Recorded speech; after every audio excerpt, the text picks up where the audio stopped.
Charles Cole, founder, executive director of Energy Converters. My connection to black education in Oakland, it's on a few different fronts. I was a student in Oakland schools for a long time. Didn't have the best experience academically speaking. I've been around Oakland schools professionally and black folks professionally. So started my career as a social worker, working with a lot of black kids and families that were in Oakland schools and doing a lot of work around special education, doing IEP work and things of that nature. Then I went into working more directly in the education and worked to get young kids in and through college. And I was specifically focused on low-income kids of color in San Francisco and in OUSD. Eventually worked in the district office, in the superintendent's office, doing communications and community engagement. And then went off and started my own organization that's focused on kids out of Oakland Unified School District around lifting their voice to improve the system that we're a part of. So it's a few different angles that kind of brings me in with black folks in Oakland. As a student, I think just being around the area, like we got a lot of people go pro in sports. We always had really good sports. So I played basketball.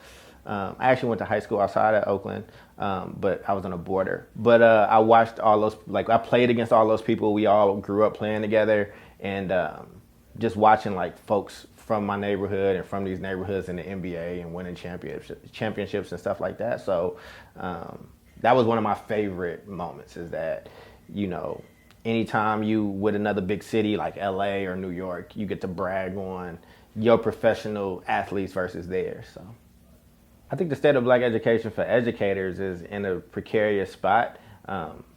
I think that reports show that less than 2% of all teachers are black men. And we live in a time and in a district where I've watched good black men educators like get pink slips and get asked to not come back without having the opportunity to grow, to build and all that good stuff. I think as far as education is concerned, I think since desegregation, it hasn't really been a huge space for black educators in the way that it used to be, just looking at the numbers. But I think Oakland makes it even harder because it just costs so much to live here.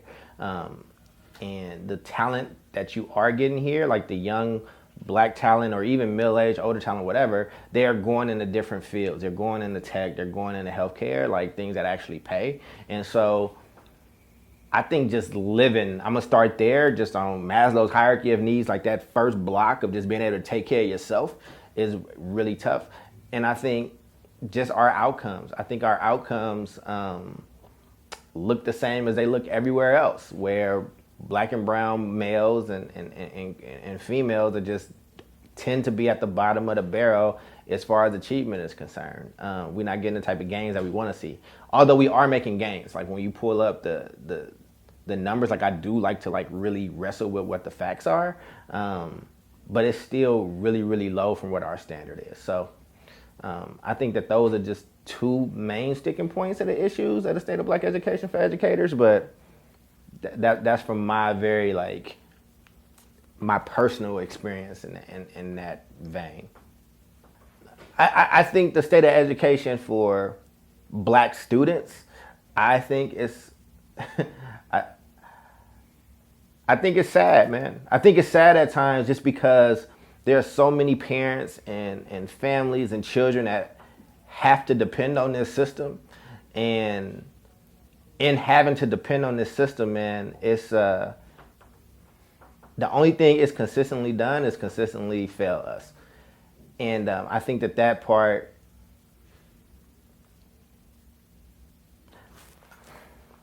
I just want to take a moment with it because like the consequences when you failing black kids as far as education is concerned is like the consequences are so much more drastic. Like our kids end up shot, they end up dead, they end up in jail. And I know that there's a turning point in the country right now, right? Where a lot of like richer white folks is telling you that you don't need college and that education isn't as important as it used to be. And I think that there's some truth in that if you have 5 or 6 generations of wealth and your parents can afford to send you to Germany for a gap year while you figure it out, and you got essentially safety nets under you. I think for me, it really, like, college saved me from just the type of life that I just didn't want to live. Like, I look at my parents now who both worked really, really hard. You know what I mean? They worked really hard to essentially have nothing, you know? And like, I just didn't want that for my life. And I could see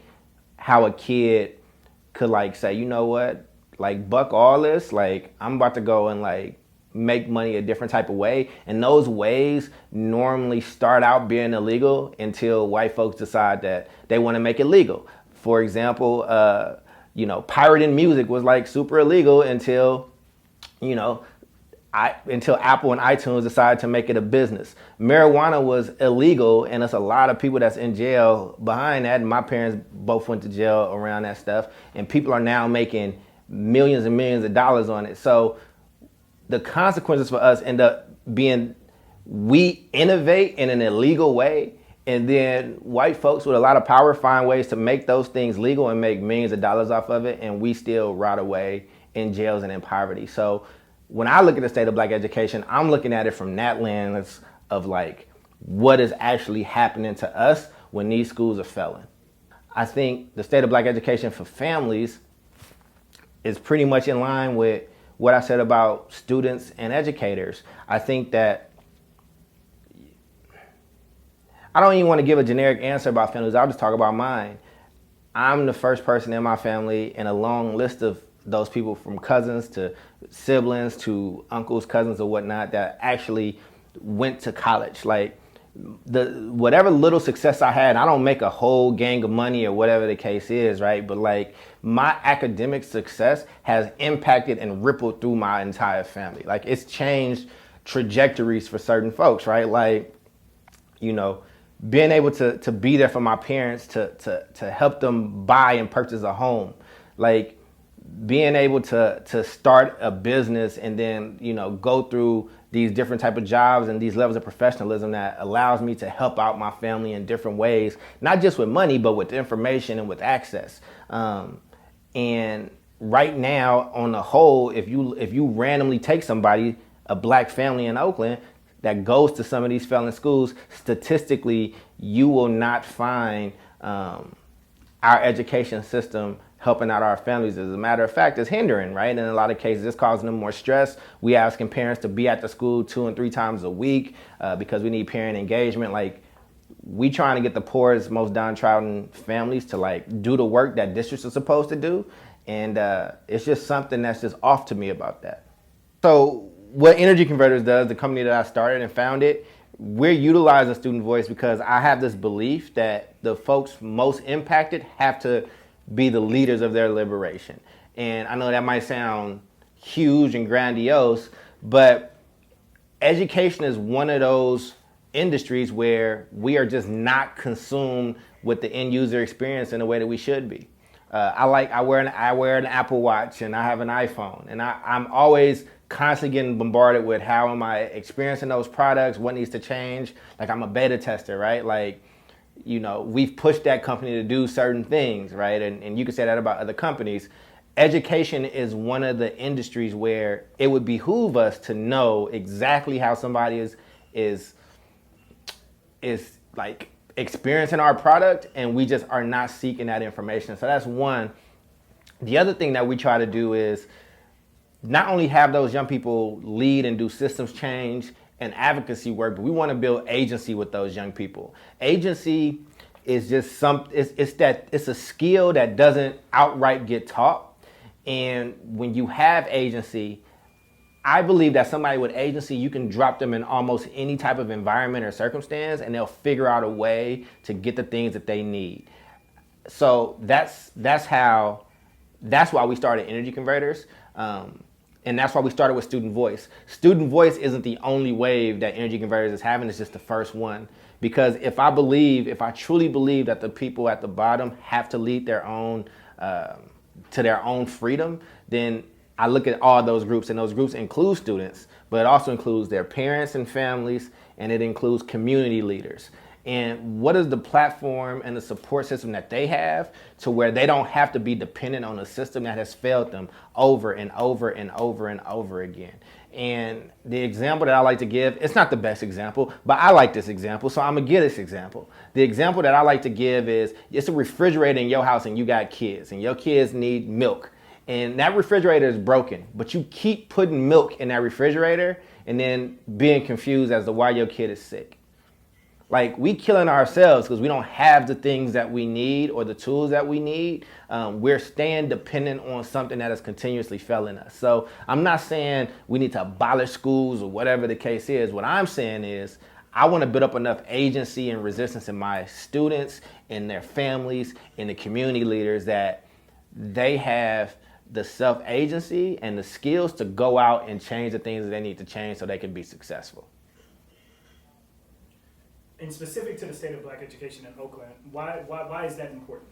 I think that's important when you talk about the state of Black education, where the majority of my students are Black students. They're going through a lot of stuff, man, in schools where you get skills like life skills and stuff like that. Like, we've stepped away from that. So our students are asking, man, they're saying, look, my family is poor. I want to learn how to make money. I want to understand banks more. Can I learn about stocks and bonds? Like, I don't know anything about that. Like, entrepreneurship is big right now. Can we do some stuff where I'm learning, where we're at least having that conversation? The other thing is, I think schools are often detached from what's happening with students in their communities and with and inside their family units. Like we just said, that a lot of these teachers are not Black. A lot of these teachers don't come from that community. So we have students writing about their lights being off. We got students writing about people getting shot in front of them and having to deal with that. We got students that's writing about like the pothole that like ruined their mom's car and they don't have any money to fix that, and that just threw a huge monkey wrench in their life, you know? And then we also have students telling us, your class is boring. And it's not that I don't want to learn about history or math or these things, but you're not even dope enough in your own practice to apply it to my life, you know? Like, your passion ain't even shining through. So we have students giving real feedback and offering real suggestions, right? Like, I want to be clear. I know some stuff is going to get edited. So I want to make sure that this part gets in there in some kind of way.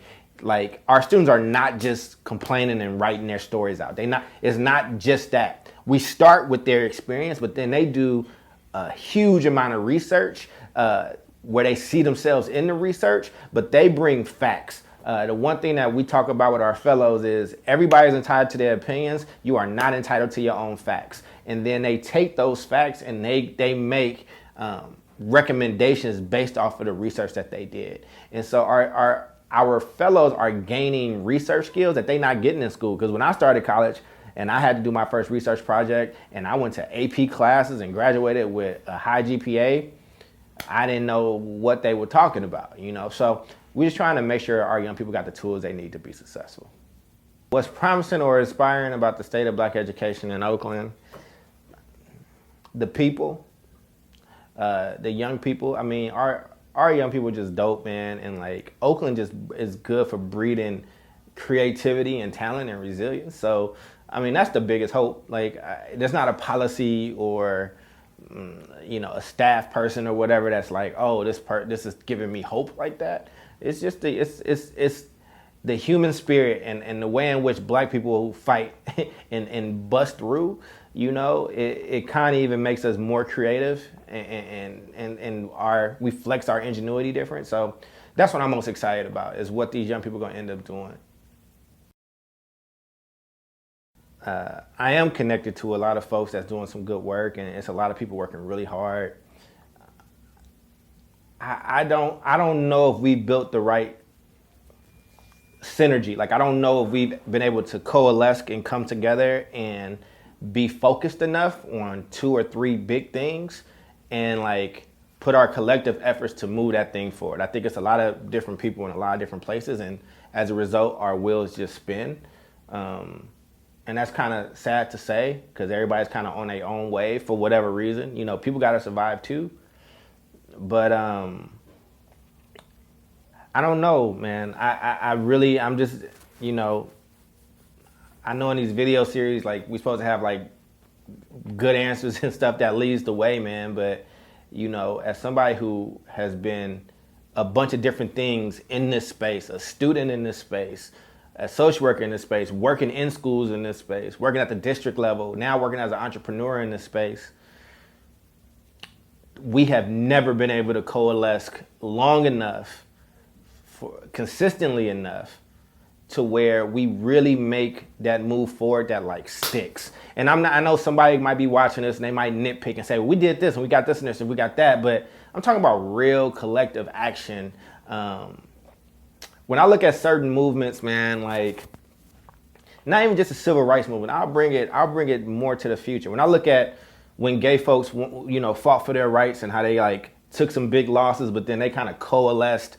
And if you messed with one of them or said something crazy, they was getting you out of here. And now laws are changed. I'm talking about and like I said earlier, like these cannabis people, right? That's like, we tired of this being illegal. And then those folks like really came together on like with a real agenda, and they are making millions and millions of dollars here in Oakland. They ain't sharing it with black people, but they making millions and millions of dollars here in Oakland. Like, I'm talking about like real collective action where we build something and we don't just do it on accident.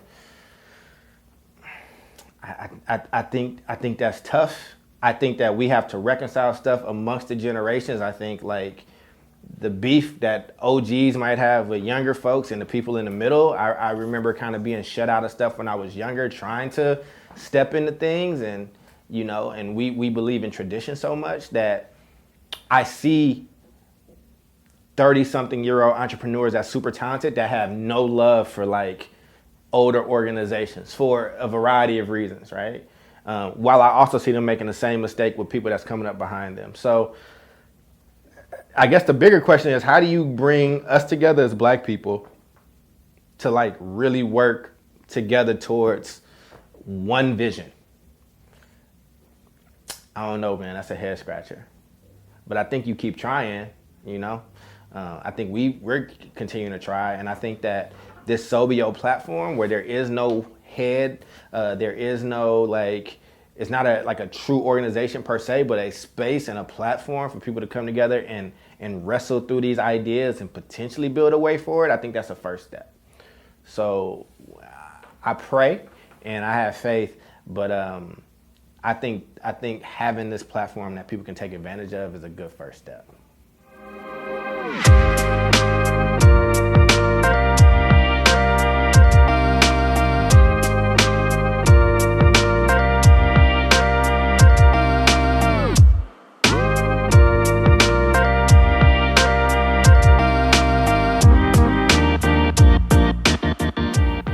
My name is Charles Cole, and this has been the SoBEO Narrative Series.